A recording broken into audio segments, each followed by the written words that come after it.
Voilà, bonjour, 1, 2, 3, enchantée. Ah bon, on repassera pour les sièges. Hein. La grâce ultime. On aurait peut-être juste faire un petit thé ou un petit truc pour... Yes, on va se faire un thé. Allez, merci, abonnez-vous. Allez, abonnez-vous. Bon, du coup, les Oscars 2019. Alors cette année c'était assez spécial, parce que déjà il n'y avait pas de présentateur, il y a eu des films, des gros blockbusters qui ont été nominés, ainsi que des films Netflix.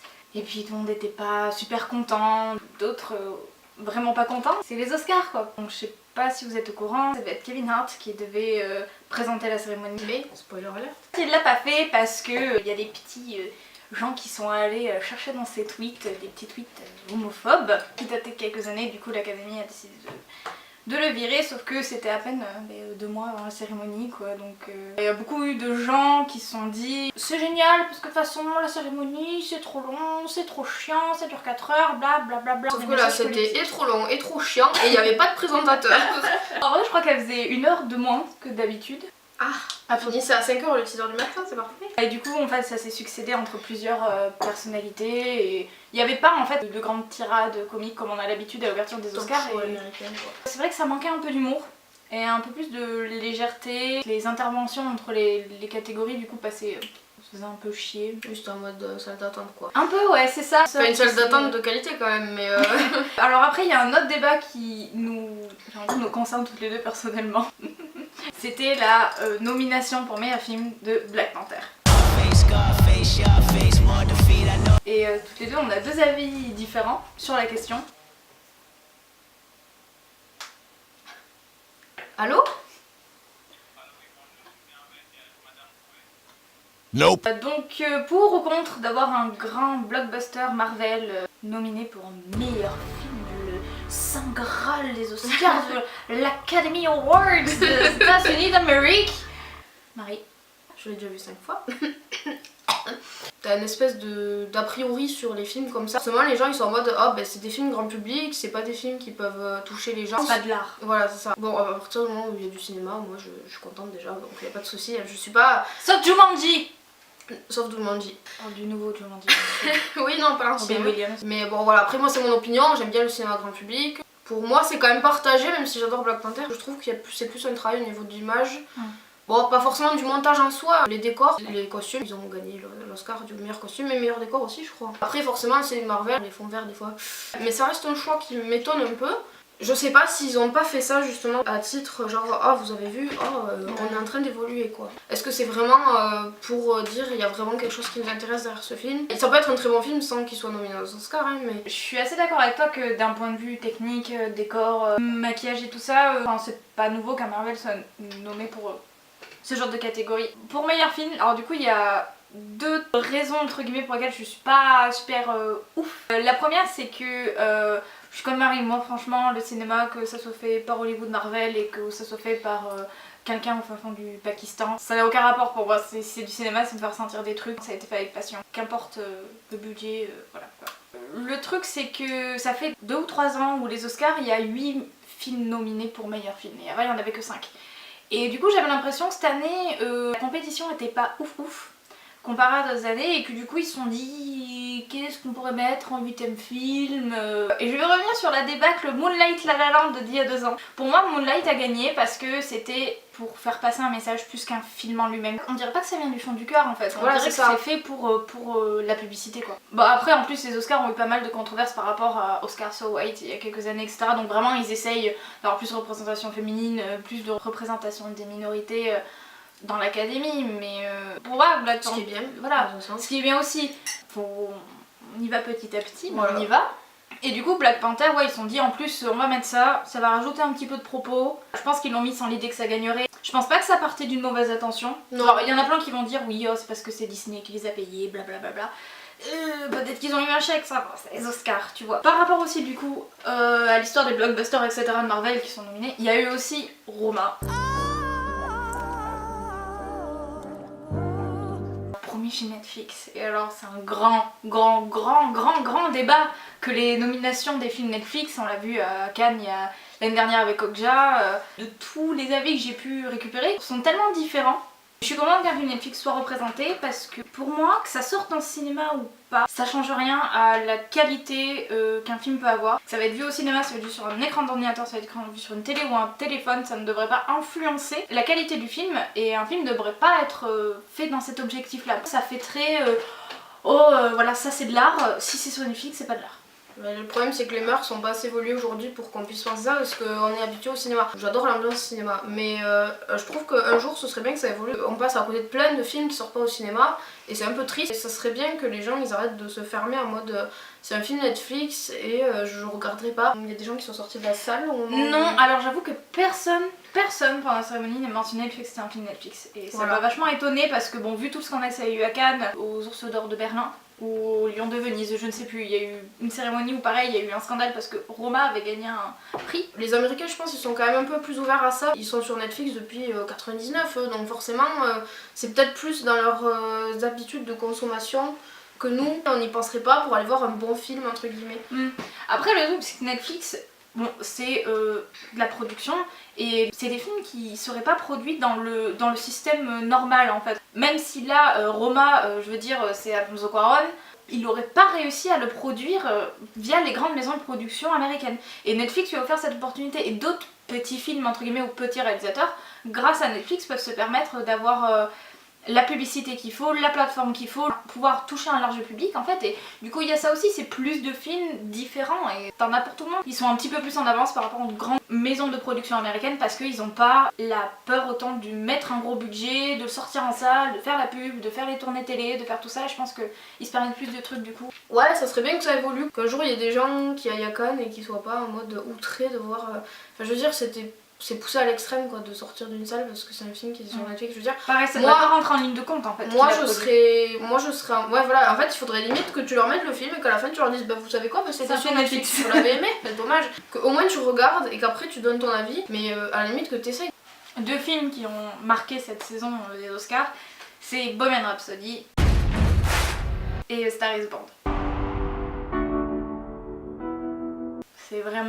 C'est les deux films musicaux. La comparaison est obligée d'être faite à un moment. Bohemian Rhapsody a gagné mixage et montage sonore et on aurait plus eu tendance à le donner à Star is Born. Bon, Bohemian Rhapsody, c'est un bon film dans le sens que tu passes un moment quand tu le vois. Évidemment Rami Malek porte le film sur les épaules quoi. Je pense que sans lui le film il est pas ouf. En fait comme film en lui-même, la réa est pas ouf. Le remixage des chansons de Queen, etc. Bon là, évidemment, ils ont fait un très gros boulot. Là où je trouve la grosse différence avec A Star is Born, c'est que quand je suis allée voir A Star is Born, les scènes sur scène de live m'ont donné des frissons. Il y a cette scène au début où Ali va rejoindre Bradley Cooper sur scène, où en fait il y a cette musique qui se fait Out of Time. Et du coup la pression monte, on entend les guitares, on entend tout ça. Et Bohemian Rhapsody, les scènes de live, eh ben, elles sont plates. Je trouve qu'elles me donnent pas de frissons et elles sont au même niveau que les scènes de, on va dire, parler quoi. Donc je pense que Star is Born aurait dû gagner au mixage montage parce que je pense que ça va ensemble en fait. Parce que Star is Born, ça avait vraiment un gros impact et on s'en souvient beaucoup quoi. Donc Bohemian Rhapsody, il y a le mixage des chansons à la base, mais en vrai c'est une playlist de Queen quoi. Voilà. Le fait de voir genre oh putain comment elle est née l'idée, quand le batteur il fait les genre ça, c'est tellement drôle genre. Moi je trouvais ça cool justement parce qu'après tu le vois et tu le vois devant tout le monde et genre waouh quand même ça en jette tu vois genre. J'ai beaucoup aimé Bohemian Rhapsody mais bon comme Black Panther je sais pas si c'était... Je sais pas encore objectivement ce que je pense du choix en fait de l'avoir mis un meilleur film. Comme Diane, je pense pas que niveau réalisation ce soit... C'est imposé.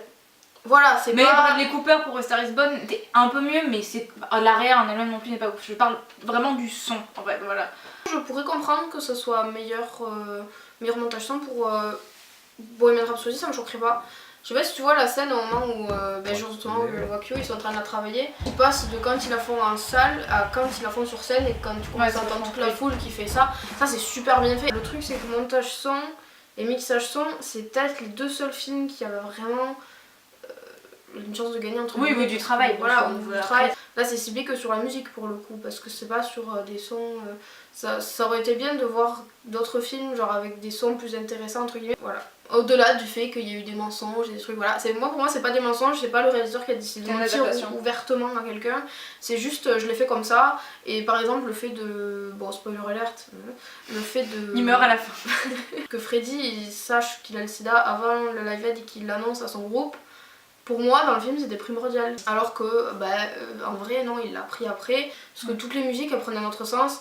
Tous les plans prenaient un autre sens. Genre, on voyait pas du tout Freddie Mercury qui interprétait ses musiques de la même manière. Ouais. Une interprétation qui est beaucoup plus intéressante que la réalité. Pourquoi tu l'as pas appris avant, voyons? Donc, du coup, oui, on va parler des grosses catégories. On va commencer par meilleur réa. Réalisateur, bon, du coup, il y avait Alfonso Cuarón pour Roma, Yorgos Lanthimos pour The Favorite, Spike Lee pour Black Clansman, Adam McKay pour Vice et du coup, alors, ils ont des noms. Pawlikowski pour Cold War. Alfonso Cuarón a gagné. Et c'était une autre vision de son travail. Donc pareil, on pourrait dire, lui, je pense pas qu'il ait de problème pour faire un film, pourtant il a préféré se tourner vers Netflix.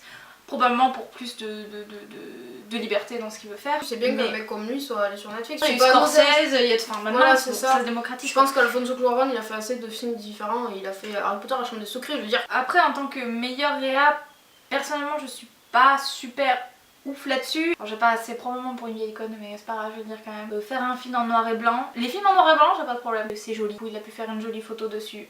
Mais personnellement, j'ai probablement mal lu le film, hein. Mais j'ai pas vu la raison pour laquelle c'était en noir et blanc. Je trouve qu'Adam McKay, sur Vice, il y a un super gros travail. Bon, beaucoup du montage aussi, c'est beaucoup fait par le montage sur Vice. Assez impressionnant. Clairement. Yorgos Lanthimos sur The Favorite, personnellement, moi j'ai adoré le film. Enfin, c'était ma plus grosse surprise. Je pense que c'est celui qui m'a le plus étonné cette année. Je trouvais que niveau réa, c'était vachement intéressant. Il y avait plein de trucs. Bon, trop de fondu au noir. Ça. Voilà, il a un peu trop abusé. Hein. Donc Cuarón, pourquoi pas, mais ou alors je suis vraiment passée à côté d'un truc, ce qui est possible. Donc ça n'a pas touché ma sensibilité à moi. J'ai le syndrome de nouvelle vague qui me... J'ai beaucoup aimé Vice, mais comme dit Anaïs, le montage est assez impressionnant. La performance de Christian Bale, Sam Rockwell aussi en bouche. Assez bluffante. Oui, bien sûr, Sam Rockwell, toujours.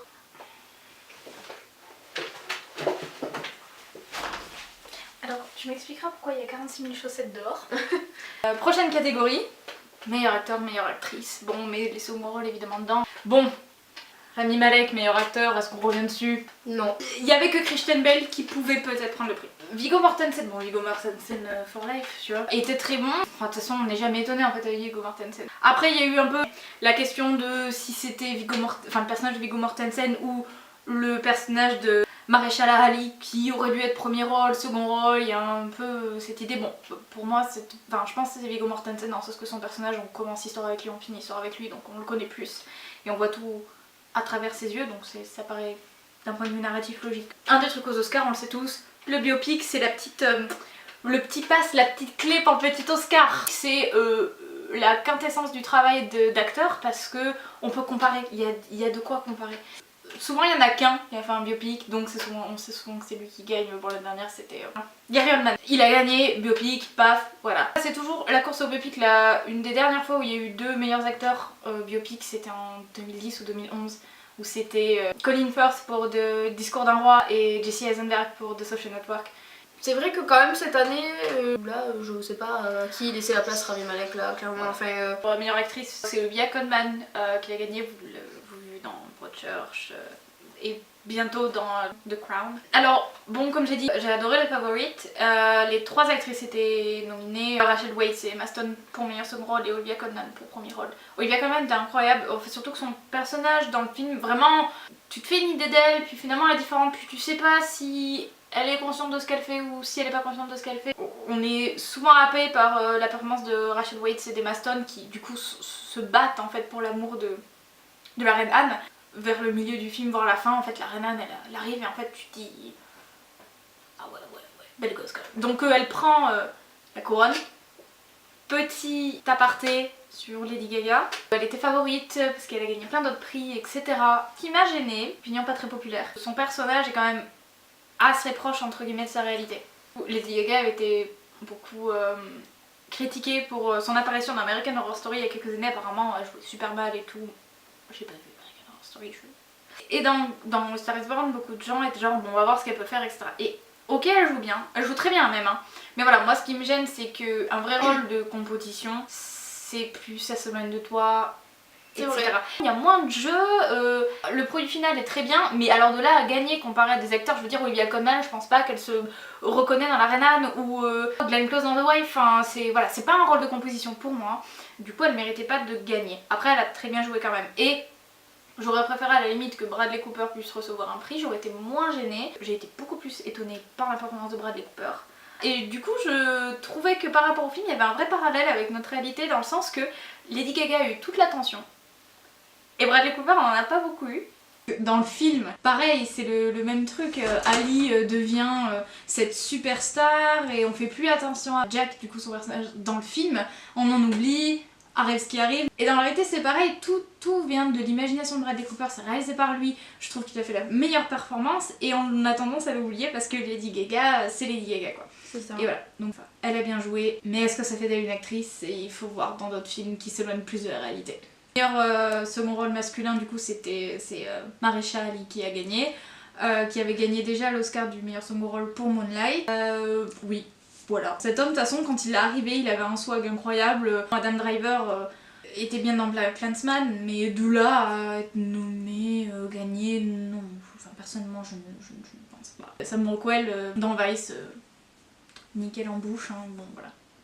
Pas gagné non plus, peut-être pas assez. Comme pour Free Billboard. Ouais, pour Free Billboard, là pour le coup il est incroyable, c'est incroyable. Sa transformation en bouche était impressionnante. C'est clair. C'était. Moi dans la bande-annonce, genre. La meilleure second rôle féminin c'est Regina King qui a gagné pour If Beale Street Could Talk. Elle était très bien, c'est Barry Jenkins qui l'a fait le mec de Moonlight. Un peu les mêmes problèmes que Moonlight, hein, je vais pas revenir dessus. Elle a élevé un peu le film, comme il y avait Maston et Rachel Weisz. C'était très difficile de choisir entre les deux performances, elles étaient au même niveau. On va passer à la plus grande catégorie. Meilleur film, Black Panther, Black Clansman, Bohemian Rhapsody, deux favorites, Green Book, Star is Born, Roma et Vice. Green Book a gagné, il n'y avait pas vraiment de favoris cette année, encore une fois, tout pouvait arriver. Après ce qui était plus intéressant par rapport à Green Book, je sais pas si vous avez vu la cérémonie. Quand Green Book a été annoncé meilleur film, Spike Lee, le réalisateur de Black Clansman, a essayé de quitter la salle. On l'a empêché. Parce que selon Spike Lee, c'est un réalisateur très engagé, vraiment très virulent on va dire, à l'envie de la progression, de la représentation afro-américaine. Et pour lui, Green Book est un film raciste. Et il y a eu plusieurs articles qui ont repris cette idée.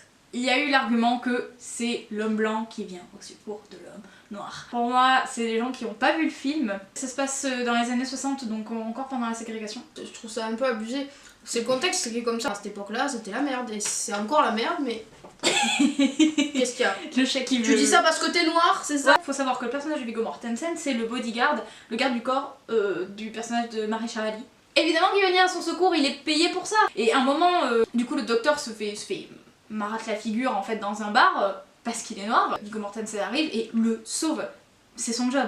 Et le personnage de Viggo Mortensen est d'une famille italienne, donc lui aussi il est aussi victime de racisme d'une autre manière, même si c'est moins important dans le film. Évidemment c'est pas comme s'ils allaient mettre ce racisme au-delà du racisme envers les noirs américains. J'ai trouvé ces arguments tellement bidons, autant sa cause elle est juste, mais selon moi il le fait pas d'une bonne manière. Vouloir quitter la salle parce que tu gagnes pas un prix, c'est super enfantin et immature, je trouve ça ridicule. Et en plus, pour des arguments, pour moi, ridicules à ce point. C'est gamin et c'est dommage que ça soit passé quoi. Et en plus, si tu prends l'exemple de Black Clansman, si tu veux pousser l'argument, dans Black Clansman, je veux dire, le personnage principal, s'il est pas aidé par les policiers blancs et par le personnage d'Adam Driver, et en vrai, en gros, moi je pense que surtout Spike Lee il était pas content parce qu'il avait pas gagné, il s'est trouvé des excuses un peu bidon. J'ai rien contre lui personnellement ou quoi que ce soit, mais je trouve que il véhicule mal son message en se comportant comme ça en fait. Et c'est dommage. Et c'est dommage. Voilà, il se discrédite en fait, c'est ça qui est... C'est vrai que sa voix est très importante pour le mouvement afro-américain, mais... c'est comme si Steven Spielberg il se barrait parce que c'était James Cameron qui avait gagné quoi. Enfin, ça... Moi je pense que c'était plus des raisons comme ça quoi. N'a Vraiment d'ego sens. plus qu'autre chose quoi. C'est dommage que des gens qui ont son influence entre guillemets, c'est comme s'ils montraient un peu un mauvais exemple quoi. Dernière catégorie qui pour une fois était vachement intéressante cette année, c'est meilleur film d'animation. On a l'habitude d'avoir, c'est le film Disney qui va gagner. J'avais pu lire dans un article que, bon du coup, tous les votants aux Oscars, il y en a beaucoup qui regardent pas les films d'animation. Parce qu'en fait, bon, ils sont obligés de voter et en fait après... Parce que c'est que pour les enfants, voilà, de toute façon. voilà, et que de manière anonyme, après ils peuvent commenter. Il y en a beaucoup qui disent j'ai voté pour le Disney parce que c'est le seul que j'ai vu. Comme si les films d'animation, que ça méritait pas leur attention autant que les grands films entre guillemets. Du coup, il y avait Les Indestructibles 2, L'île aux chiens, Mireille ma petite sœur, Ralph 2.0 et Spider-Man The New Generation. Du coup, je pense qu'il y a vachement plus de compétition cette année, même si ça reste des grands films d'animation, enfin on n'a pas eu de trucs très originaux, même si bon, Mireille ma petite sœur, enfin toi t'as vu Mireille ma petite sœur, donc je pense que tu dois être contente de le voir nominé cette année. En fait, ça parle d'un truc un truc de la vie que tous les gens qui ont des frères et sœurs ont connu. C'est à la fois très mignon, très touchant, les dessins sont magnifiques. Oui, Spider-Man to the Universe, en fait on a quasiment envie de faire une capture d'écran tellement que c'est beau en fait, enfin il y a plein de gens différents, bonne idée de faire quelque chose comme ça qui change autant dans l'animation et je suis assez contente qu'ils aient gagné. Moi je les voyais en favori donc ça m'étonne pas non plus. Alors ok, c'est pas dans la même catégorie que les autres films d'animation, tu peux le relier à Marvel, tu peux le relier à Disney, tu peux le relier à tout ce que tu veux et c'est un univers qui touche tout le monde, genre tout ce qui est... Oui, ça reprend des codes que les gens connaissent quoi. Voilà, c'est ça. Il y a vraiment deux catégories de dessins animés, je trouve ça bien parce que c'est diversifié. Mais dommage qu'il n'y ait pas eu Dragon 3 quand même. Croque-mou forever. Très bizarre comme phrase. Ben voilà, on va finir cette vidéo là-dessus. Si vous êtes arrivé jusqu'au bout, félicitations. Vous méritez une petite tap-tap sur l'épaule. Un Oscar. Pardon. Enfin bon voilà, merci d'avoir regardé cette vidéo. Hashtag King et Cinet first. Voilà. Et on est bon. Ouais, ça tourne encore. Yay!